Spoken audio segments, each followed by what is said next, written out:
afternoon. Hey, Chris. Yeah, we can hear you.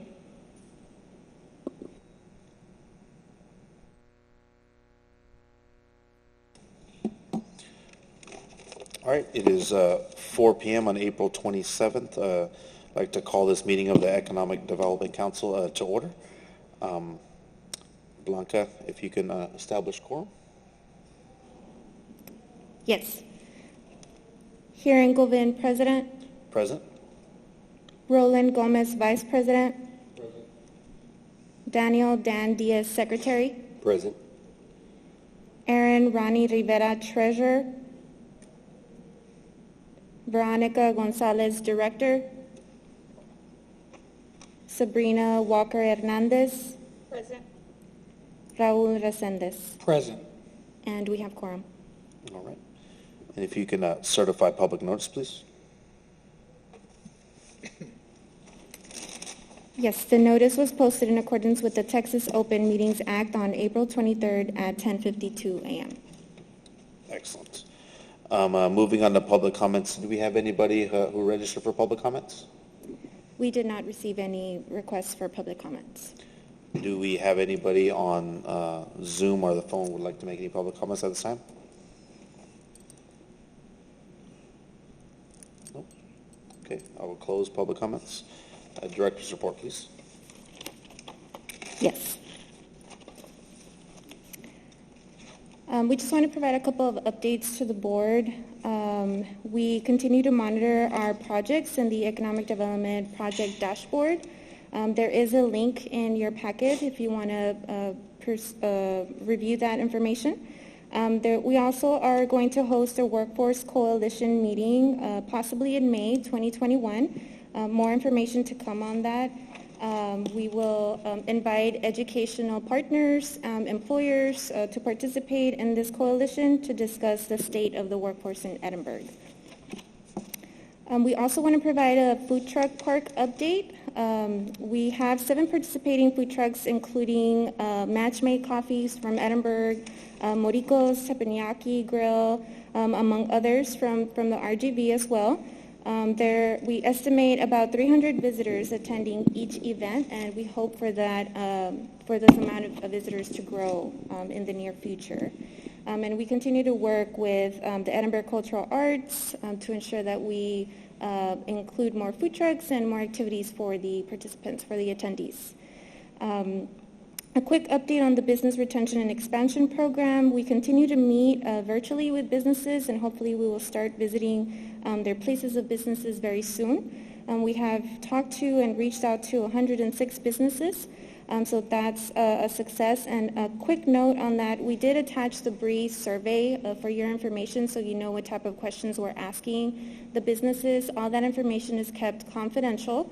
And that's for us, staff in the city, to know about the economic trends and employment needs or workforce needs that businesses are having, or expansions that are possibly happening in the near future. Moving on to a quick update on the marketing services. It looks like our landing page launch date will be next week, the first week of May. And we'll definitely share that with the board so you can review that information. And then the full website launch date will be July 2021.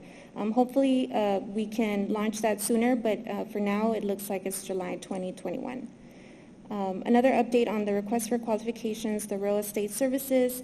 We met as an evaluation committee to rank the 3 statements of qualifications received: Coldwell Banker Commercial RGV, Hannah Solutions, Next Home RGV Realty.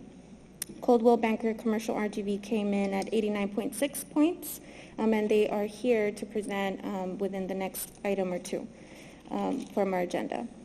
An update on our projects. We're moving forward with Campos Bros Produce. The City Council approved this item on April 20th, 2021, and the expected jobs is 15 new jobs. With a capital investment of $1.4 million to moving into the North Industrial Park. And we continue to communicate with different businesses across Edinburg and the RGV, 12 prospects, anything ranging from large vehicle service center to the ambulance services or wood container and pallet manufacturing, among others. A quick note, our staff, our department communicates, I guess, on a weekly basis with the state regarding the state request for information, and we submitted 2 projects, Project Dana and Project Slate Bears. So hopefully, if we submit it as an interested city to hopefully meet the needs of one of these projects, and we'll hear from them soon, hopefully. And they are a quick turnaround. They will probably know by the end of this May, and this month, and in May. So hopefully this next 2 months. And that's it for my report. Thank you. On the food truck park, are all 7 coming every event, or are they rotating? As far as I know, they are coming and we want to expand that.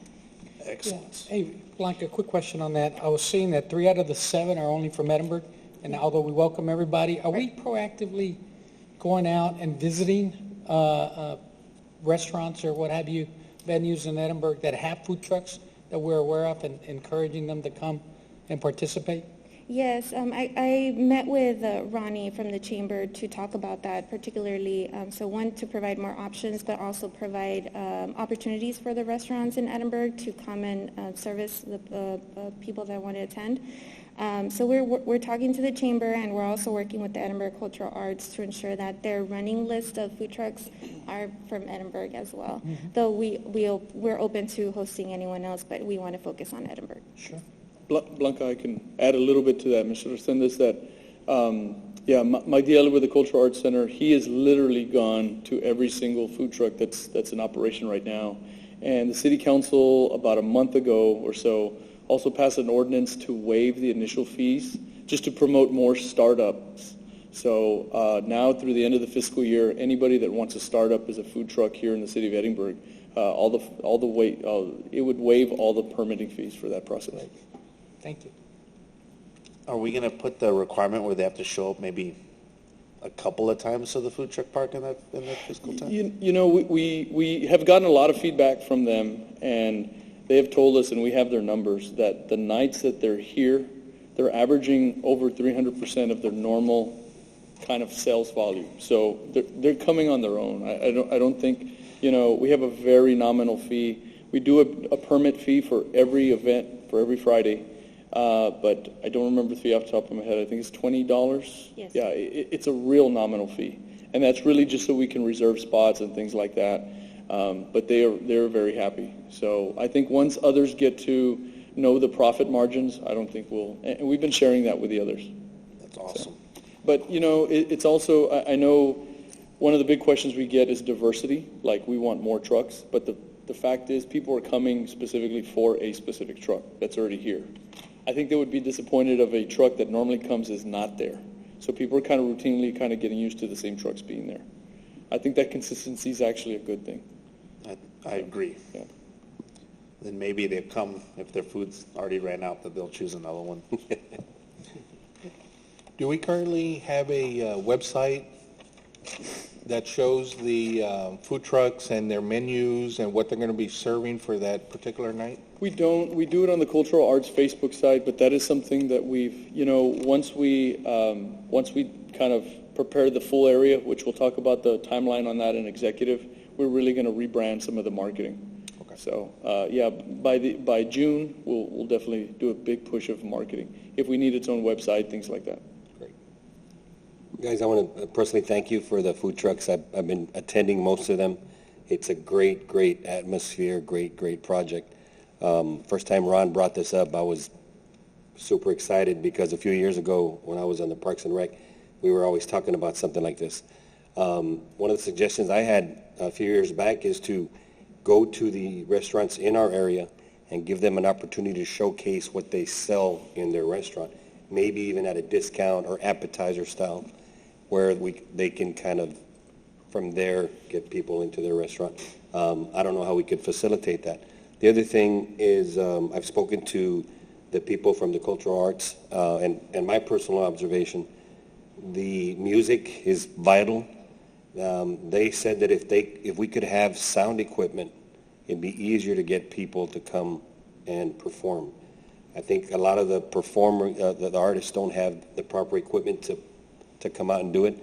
So if we could somehow take that under advisement to help them with the sound equipment. And also this last time, the performers, they were in the dark. If we could get some lights, I think that would really amp up the whole vibe there, and also make it easier for people to want to perform at the food trucks. And I agree with Raul. I'd like to get more Edinburg businesses there. I will say that Rowdy's Barbecue, I don't know why it says far, because I know they live here in Edinburg.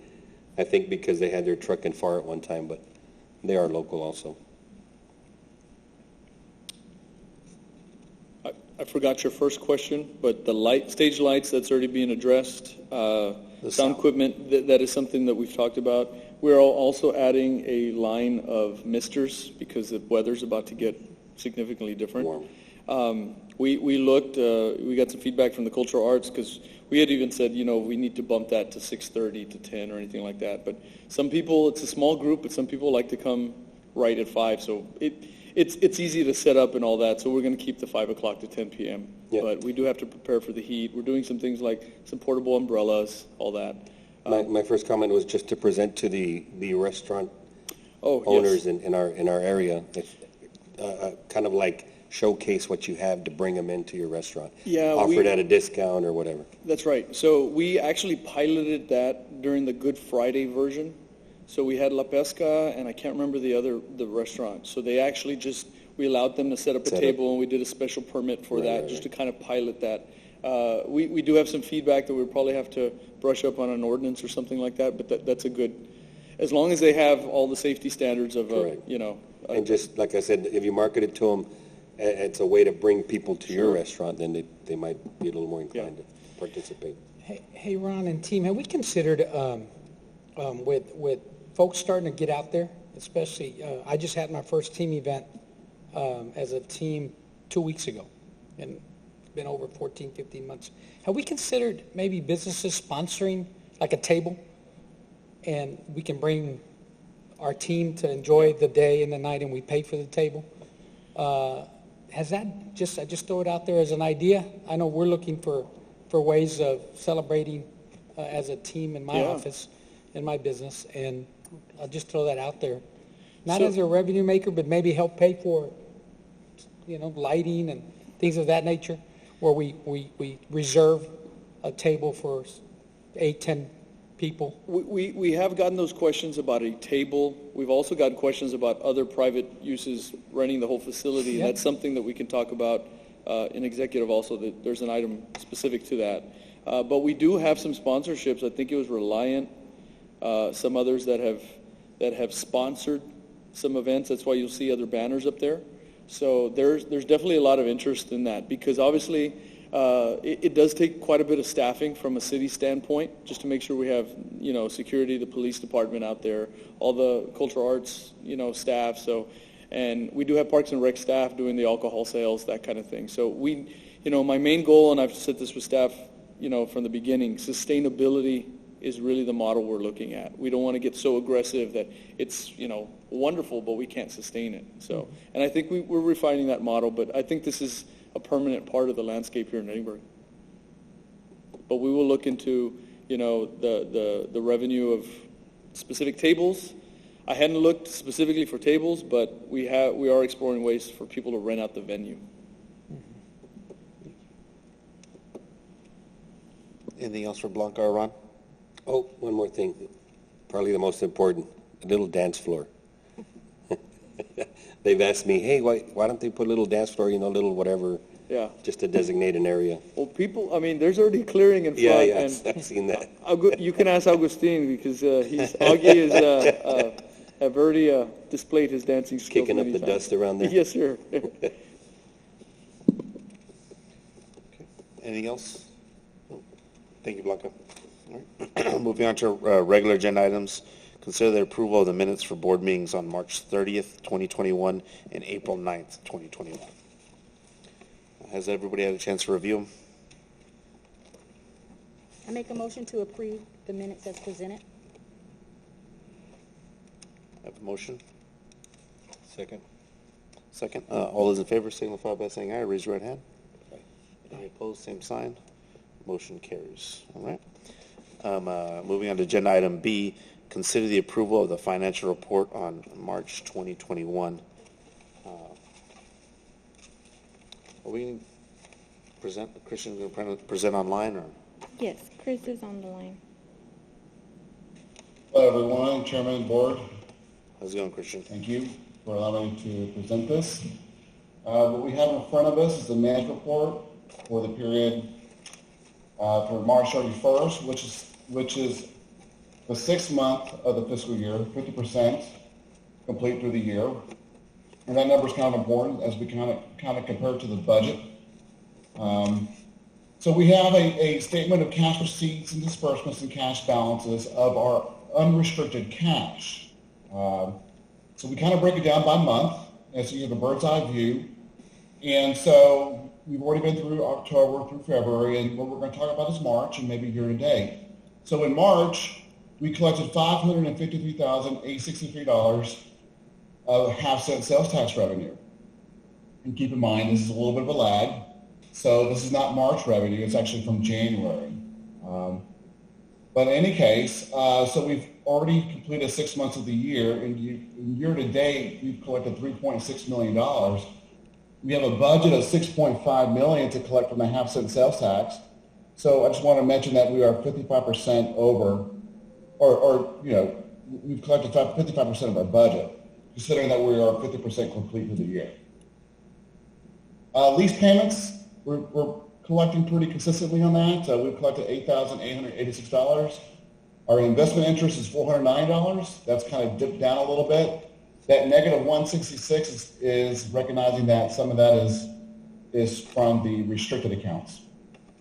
And then as we scroll down below, our expenditures, we spend a little bit of money in contractual maintenance services, which is equipment leasing, a little bit of office supplies at $62, some programs, we got marketing, $589, some sponsorships of $1,000.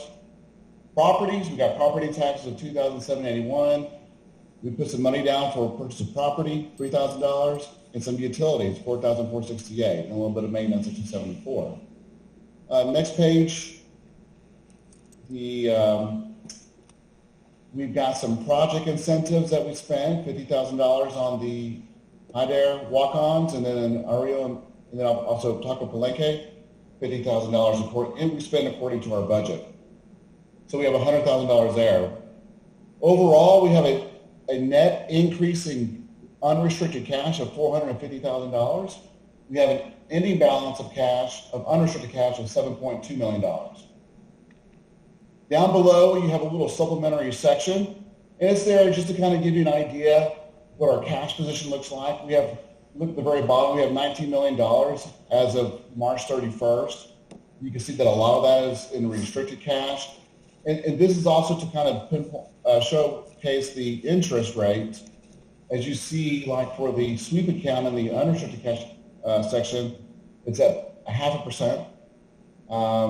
And then the interest bearing on the Techstar, that's kind of decreasing pretty fast. It's at 0.26%.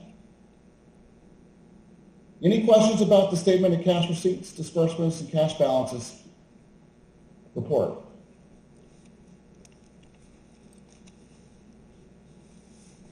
Okay. Next page, we are kind of evolving on this report here to help you kind of measure how we're doing with our half-cent sales tax revenues. You'll see 3 columns there, fiscal year 21, fiscal year 20, fiscal year 2019. We added the fiscal year 2019 since last month so that we can give you an idea of where we are as compared to the last 2 fiscal years. As you see, October, November, December through February, we compare ourselves to 2020. We're on average have a 10% growth. You see in the midsection there, average percentage of change year over year. We're at on average 10% better than 2020, and then 2020 did a 4% better than 2019. Okay, so keep in mind I've got, after February, I've got COVID. Even though it says March, just want to let you know, COVID happened during March, just when everything started closing down a little bit.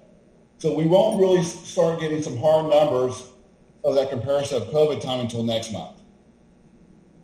Okay? And then below that, we have a monthly sales tax comparison chart. So you'll see that the blue lines are for 2021, the orange lines are for 2020, and the gray lines are for 2019. It's just a line graph so you can see how we're doing from a visual perspective. Any questions about this chart?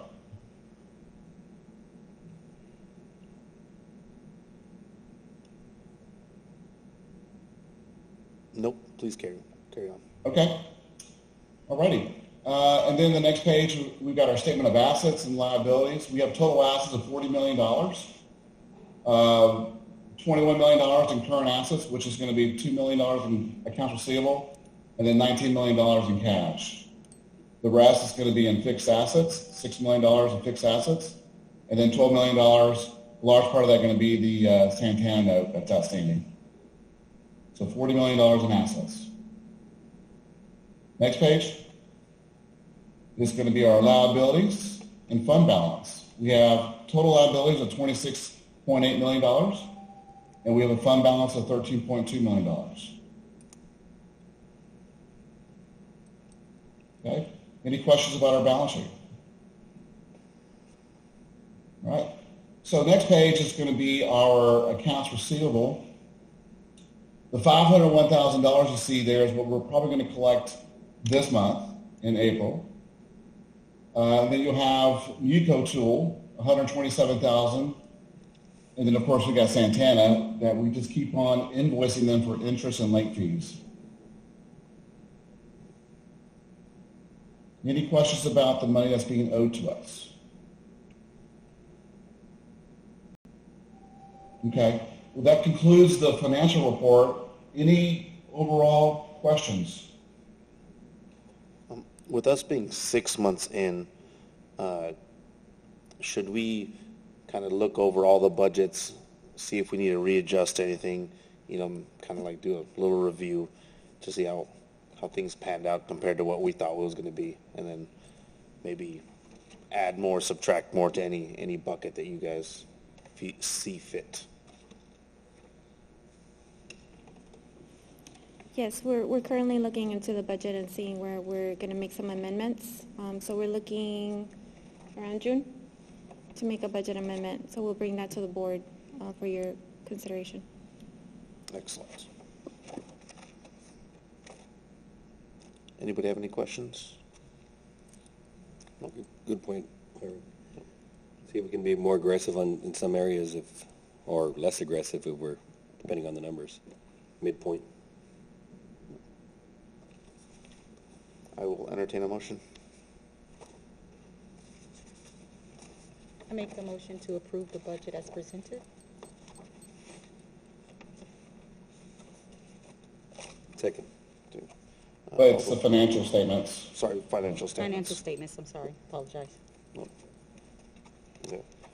I have a motion and a second to approve the financial report as presented. All those in favor signify by raising your right hand. Any opposed, same sign. Motion carries. All right. Moving on to agenda item C, consider authorizing the city manager and economic development staff to negotiate and enter into an agreement with Coldwell Banker RGV Real Estate Services pursuant to RFQ 2021-004.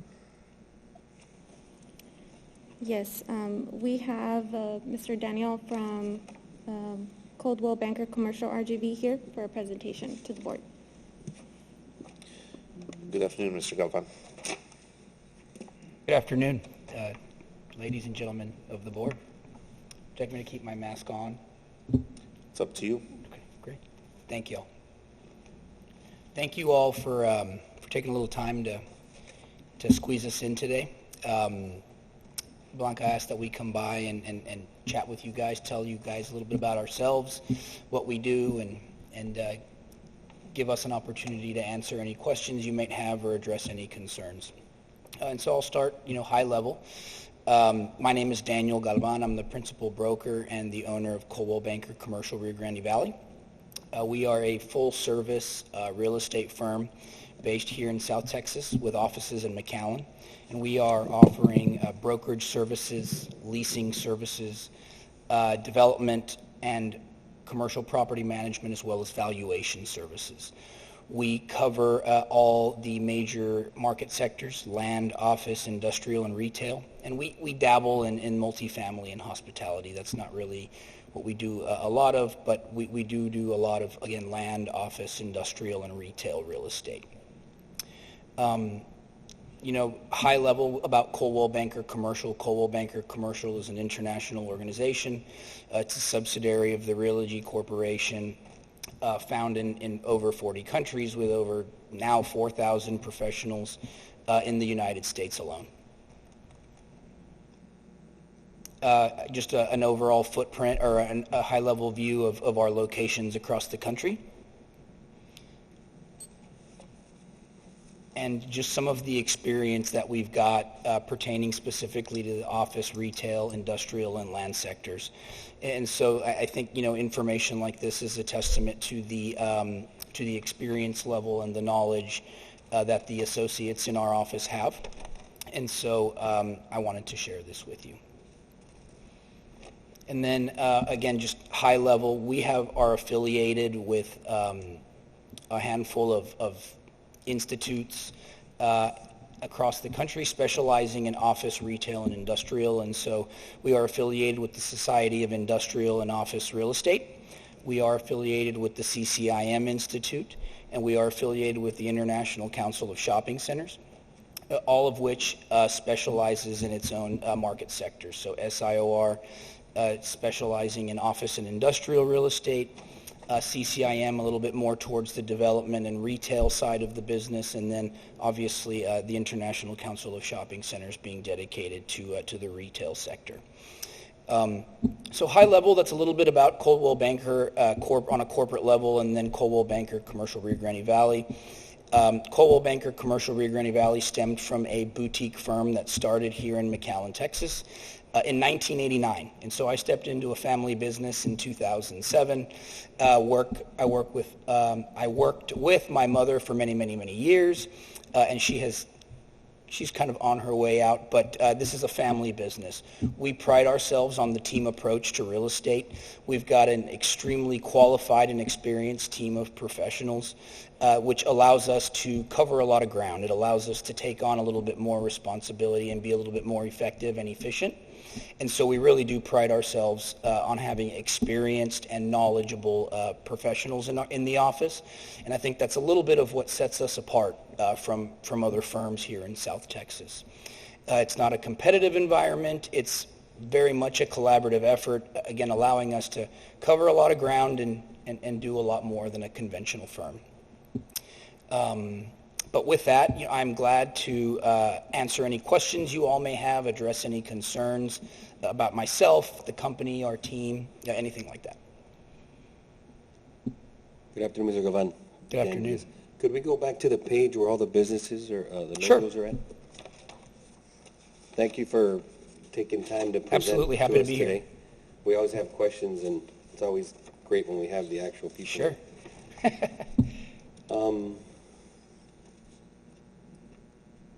There we go.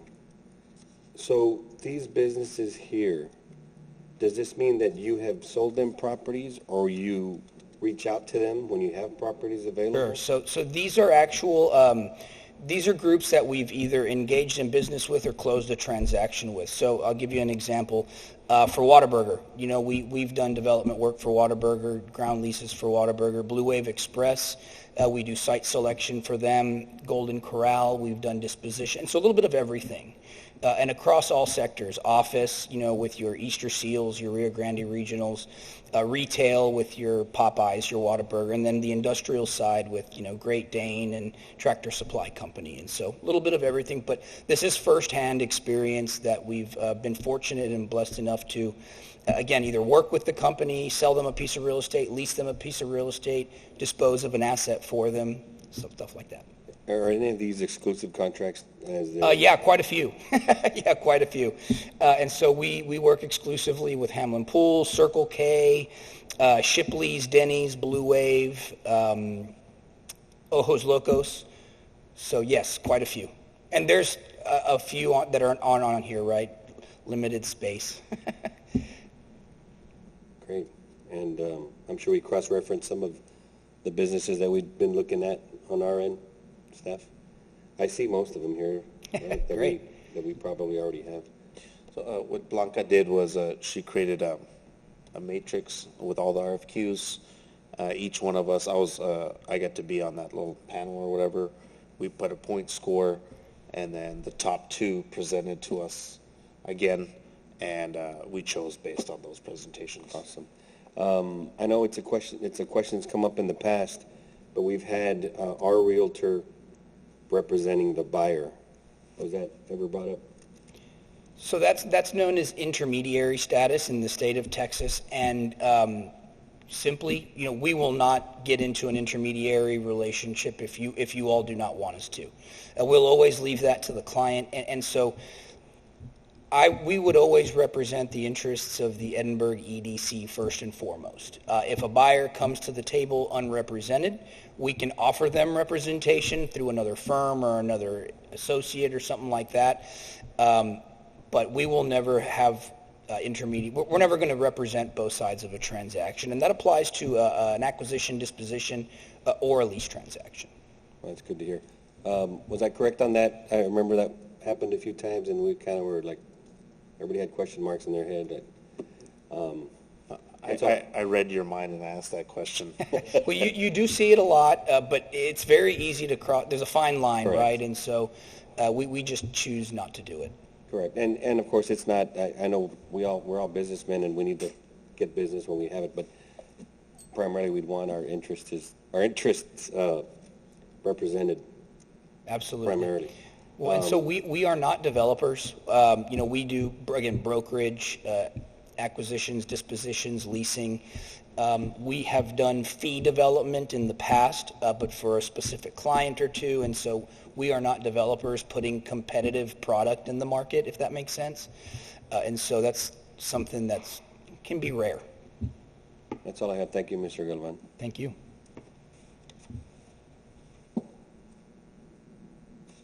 Anybody else have any questions? All right. Nothing further. Thank you, Mr. Galvan. Thank you all for having me, and if there's any additional questions, feel free to reach out anytime. Thanks. Thank you. Thank you. So, I will entertain a motion on agenda item C. Regular agenda item C. Motion to approve. Second. All those in favor, please raise your right hand. Any opposed, same sign. Motion carries.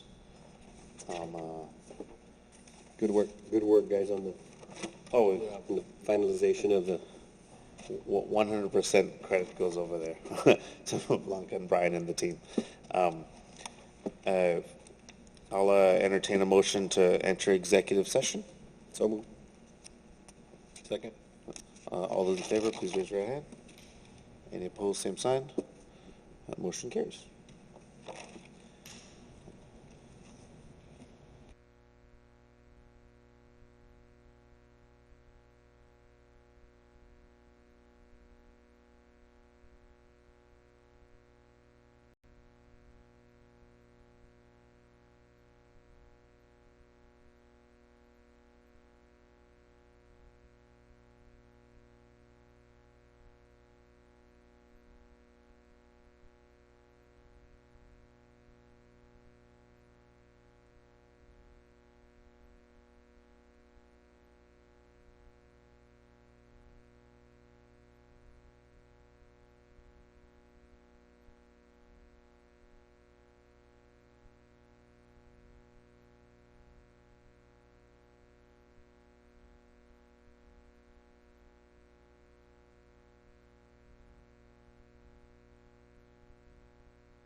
Does that mean we're on? Because that's what happened last time. I see you. Yes. Okay. It is 7:09 PM, and I'll accept the motion to re-enter open session. So moved. All those in favor, raise your right hand, please. Any opposed, same sign. Motion carries. It's still 7:09 PM. We're back in open session.